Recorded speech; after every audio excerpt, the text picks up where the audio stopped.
Բարի լույս սիրելիներս, Քրիստոս հարյա վիմերելոց, տեսնենք ինչ է ասում Պետրոս Առաքյալը սուտ մարգարեների և ուսուցիչների մասին։ Եղան նաև սուտ մարգարեներ ժողովրդի մեջ, ինչպես որ այժմ էլ ձեր մեջ կարող են լինել սուտ ուսուցիչներ, որոնք սբրդեցնելով կորստաբեր հերձվածները ներմուծելու և ուրանալով Տիրոջը, որ իրենց գնեց, իրենց վրա արագահաս կորուստ են բերելու։ Եվ շատեր պիտի գնան նրանց անառակությունների հետևից, և այդ պատճառով ճշմարտության ճանապարհը պիտի անարգվի։ Եվ ընչաքաղցությամբ մտածածին խոսքերով ձեզ պիտի շահագործեն, բայց նրանց դատապարտությունը սկզբից հայտնի է, և նրանց կործանումը չպիտի ուշանա։ Աստված, սիրելիներս, մարգարեներին ուղարկում էր, որպեսզի նրանք խոսեին Քրիստոսի գալստյան մասին և ժողովրդին պատրաստեին։ Բայց դրան հակառակ սատանան քնած չէր։ Նա էլ իր սուտ մարգարեներն էր ուղարկում, ովքեր գալիս էին խոսում այն, ինչ որ մարդկանց հաճելի էր, ինչ որ մարդիկ ուզում էին լսել, բայց ոչ երբեք Աստծո կամքը լսել և կատարել։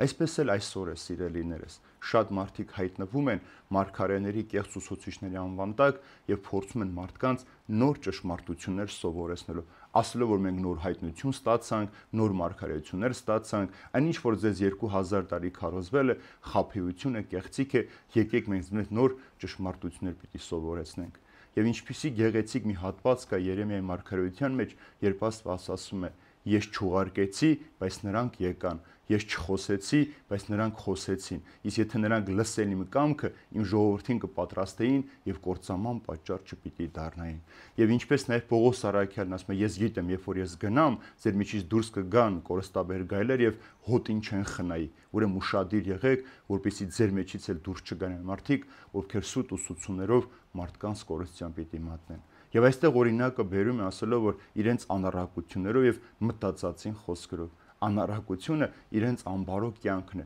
որ չի համապատասխանում իրենց քարոզածին, եւ այն կես խոսքերը, որոնք իրենք պիտի հնարեն, պիտի մտածածին տեքստերով ձեզ ուսուցանեն, թե իրենք այս ճշմարտություններն ասում են, սա պատճառ պիտի դառնա կորստյան։ Եվ վերջապես Առաքյալը այստեղ օրինակը բերում է, թե որն է նրանց նպատակը։ Նրանց նպատակը դրամ շահելն է, մարդկանց օգտագործելն իրենց պետքերի համար, բայց ոչ երբեք մարդկանց փրկության առաջնորդելու։ Շատ գեղեցիկ խոսքերով, քաղցր խոսքերով, անուշ խոսքերով կարող են շատ շատերին գրավել, շատ շատերին տանել իրենց հետից, այնպեսի հավատացումներով համոզել, որ իրենք ճշմարիտ են ասում, որ մարդիկ կուրորեն պիտի հետևեն, բայց վախճանը շատ վտանգավոր պիտի լինի։ Տեսեք, ասում է, նրանց կործանումը սկզբից իսկ պատրաստված է, որովհետև սրանք գալու են գայլերի պես գառան մորթով եւ փորձել մարդկանց մոլորեցնել։ Եվ ինչպես նաև Պողոս Առաքյալը Գաղատաց նամակի մեջ է ասում, ով եկավ մեր քարոզած ավետարանից, այլ ավետարան քարոզեց ձեզ։ Ուրեմն առաքելական եկեղեցիները եւ առաքյալներ իրենց ժամանակ եւ այսօր